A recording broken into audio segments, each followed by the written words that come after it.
from the first book of Samuel reminds us, no, that we are only stewards of God's grace. That when we receive the grace, we need to know what God intends the grace for. Kasi po kung minsan, akala natin, basta binigay sa atin yung biyaya, tayo na ang bahala kung ano yung gusto nating gawin doon sa biyaya. Tignan niyo po, when Hannah asked for a son, a long-awaited son, no? Actually po, ang tagal-tagal na niyang naghihingi.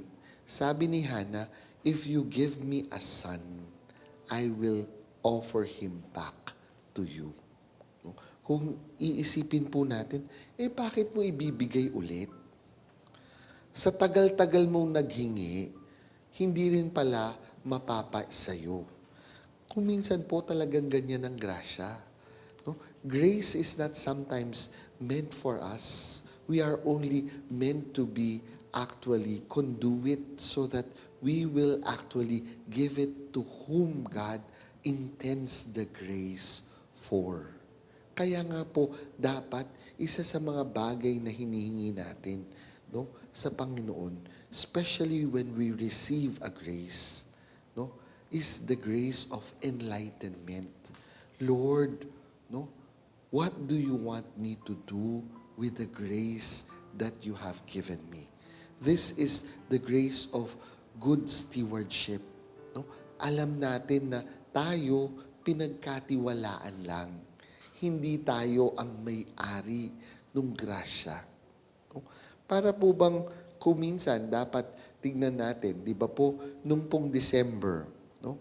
Maraming mga financial advisors ang magsasabi sa atin, pagtanggap mo nung 13th-month pay mo, no?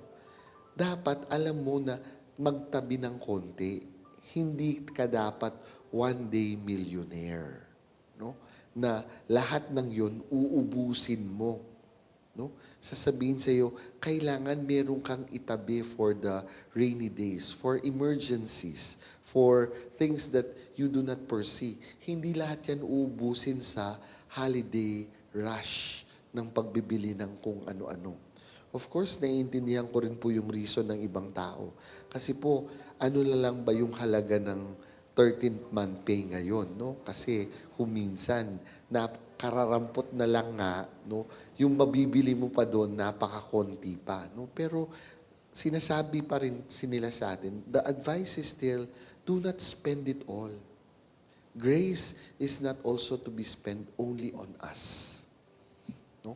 Kailangan tingnan natin, baka naman yung grasyang binibigay ng Diyos ay para i-share mo sa iba.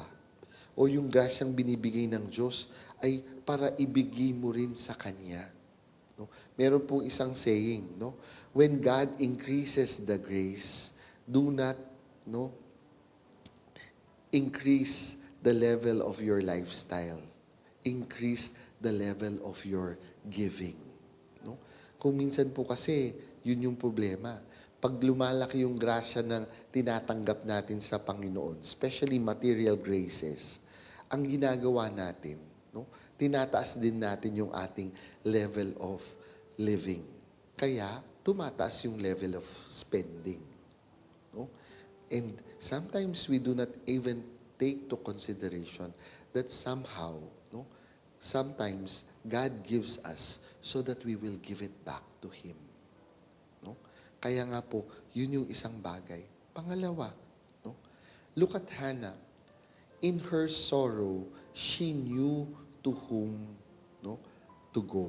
Alam niya kung kanino siya lalapit. No? Kasi po kung minsan, alam niyo, natatawa ko. Bakit? Yung ibang tao kung kani-kanino lumalapit pag nalulungkot sila, pag nadidepress sila.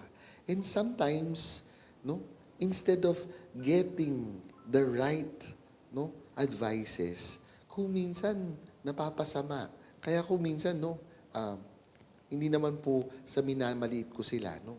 Pero po kung minsan, tingnan ninyo, ang daming lumalapit dito sa mga kung minsan DJ sa radyo. Tapos kung minsan, nakikita mo, no, tanggap pa lang po nila dun sa predicament o dun sa situation ng tao, tumatawa na yung DJ.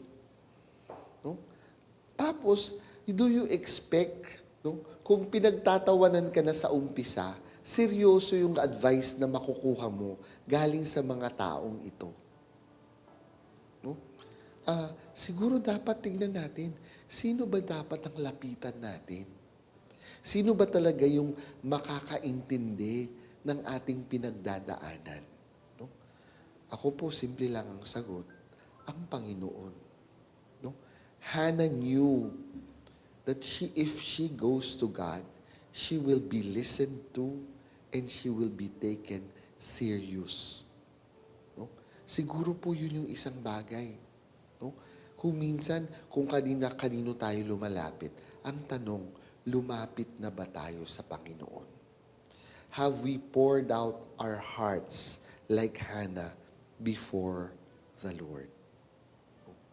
And then finally, my dear friends, sometimes we want flattery. No? Sabi nitong evil spirit sa Panginoon, I know who you are. You are the Holy One of God. No? Kung minsan, napakaganda po no, yung pinupuri ka, sinasabi yung mabuti sa'yo o yung maganda sa'yo, parang hinihipan ang iyong mga tenga. No? King Kapampangan, pipependa ka, balugbog nga da. Po. Pag pinupuri ka. Pero po, sometimes, no, when you are used to flattery, when you are used to praises by people, the question is, can you accept correction? Pag sinabi na kung ano yung mali sa'yo, kaya mo pa bang tanggapin? Because sometimes, too much flattery, no, also leads to pride. No? Kaya, no, hindi ka na pwedeng masabihan ng mali kasi sanay ka lang makinig doon sa tama at saka mabuti at maganda sa iyo. You know, Jesus said, no, He rebuked him and said, quiet, come out of him. No? Because Jesus knew, no, there is no use for flattery. No? Wala rin naman, no, kapupuntahan yung empty praises. Kaya siguro dapat tingnan natin sa buhay natin. No? If we are truly students of the Master who is Jesus, can we still, no, admit when we make mistakes? Can we still be corrected by Him who teaches us? Wala pong nagtuturo na hindi nagko-correct, no, sa kamalian ng kanyang tinuturo. Kasi po ang problema ngayong panahon natin, especially, no, yung mga bata. Pero hindi lang po bata, kahit matatanda. Ano po? They are only used to praises. They are not used to corrections. Kaya kung minsan, no, masabihan lang sila ng konti, nagkaka-mental health problems na sila. No? Why? They were not used to being corrected. No? And sometimes, we resent the people who correct us. But, no, sometimes we forget the people who correct us are the people who really love us because they care for us. They want us to be better than who we are already.